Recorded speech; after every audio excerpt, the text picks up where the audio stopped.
Hey, welcome back kids to lesson 4.1.3 part 2. Here you're going to work backwards. Given your factors for a polynomial, you're going to, given the roots for a polynomial, you will write the polynomial in factored form and then multiply your factors together to write it in standard form. Our first problem has the factors of negative 3 plus I and negative 3, or the roots of negative 3 plus I and negative 3 minus I. That tells us that our factors are going to be x minus a negative 3 plus I and x minus a negative 3 minus I, or x plus 3 minus I times x plus 3 plus I. Now when you multiply these together, we recommend using your rectangles. I believe you did this back in Algebra 2.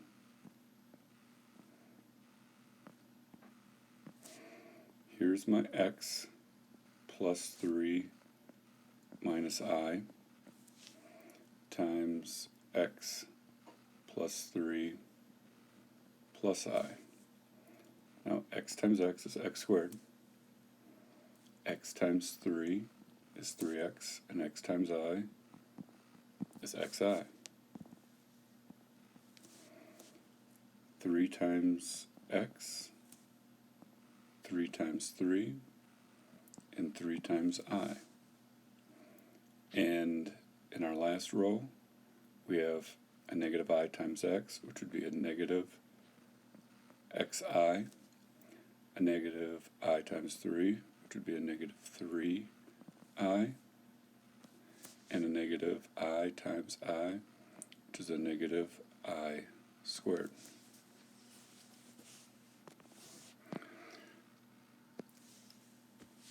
Adding up everything in our square or rectangle, we have x squared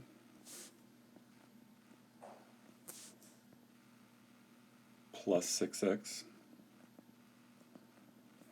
Now, a negative xi and a positive xi, those are going to add to 0. So then I've got plus 9 and a negative 3i and 3i add to 0. And then that,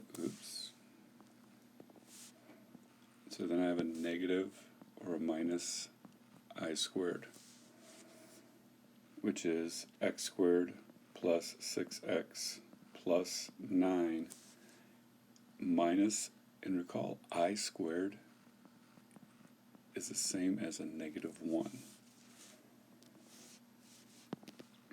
So now, my final polynomial, p of x, is equal to x squared plus 6x plus 10. A couple of key pieces to this problem.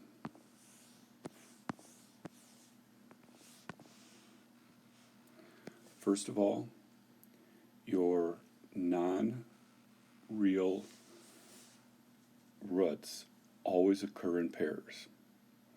And so if you know that a negative 3 plus I is one of your roots, then a negative 3 minus I has to be a root also of the polynomial. The next thing is make sure you set up your squares to go from the factored form into a polynomial form. So let's take those thinkings and apply them to the next problem. What I would like you to do is to pause this and try writing this problem in factored form, and then multiply, like we did here, to write it in standard form. When you're done with that, come back to this video. Now that you've done the work, here you can check it. My factors are x minus 5 minus the square root of 3 and x minus 5 plus the square root of 3. Set up your square for multiplying. There's my x minus 5 minus the square root of 3, x minus 5 plus the square root of 3. The negative x square root 3 and x square root 3 add to 0. 5 square root 3, negative 5 square root 3 add to 0. And that's going to leave us with an x squared, a negative 5x, a negative 5x, negative 10x, 25, and then a negative square root 9. Since the square root of 9 is 3, you have x squared minus 10x plus 25 minus 3, which then gives you a final solution of p of x equaling x squared minus 10x plus 22. Remember, these non-real roots will always occur in pairs. You have to have 5 plus the square root of 3 and 5 minus the square root of 3. Now we're going to take a look at part C, and where our roots are negative 2 and square root 7. Since x equaling a negative 2 is a root, then x plus 2 has to be a factor. Since x equaling the square root of 7 is a root, then x minus the square root of 7 has to be a factor.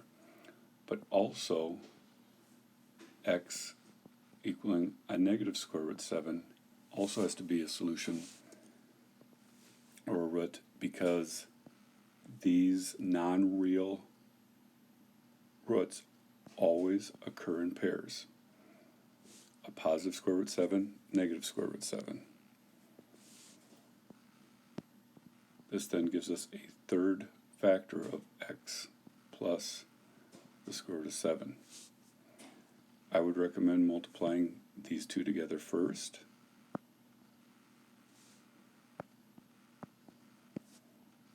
X minus the square root of 7, x plus the square root of 7, x squared, a negative x square root 7, positive x square root 7, and a negative square root of 49. Therefore, I now have x plus 2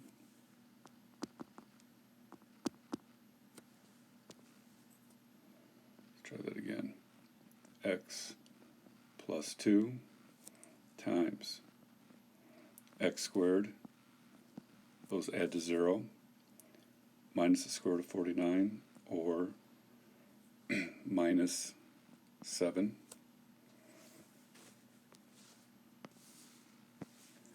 And now use your squares a second time to multiply x plus 2 and x squared minus 7 together.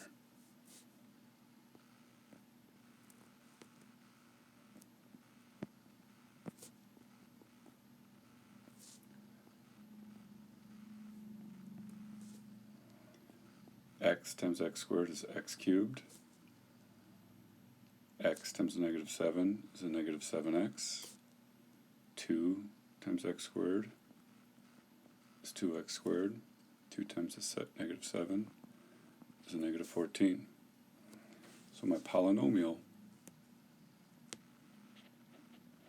p of x, is equal to x cubed plus 2x squared minus 7x minus 14. Now if you'd like to pause this and give the second problem on this page a try, and then when you're done, come back to this to check your answers.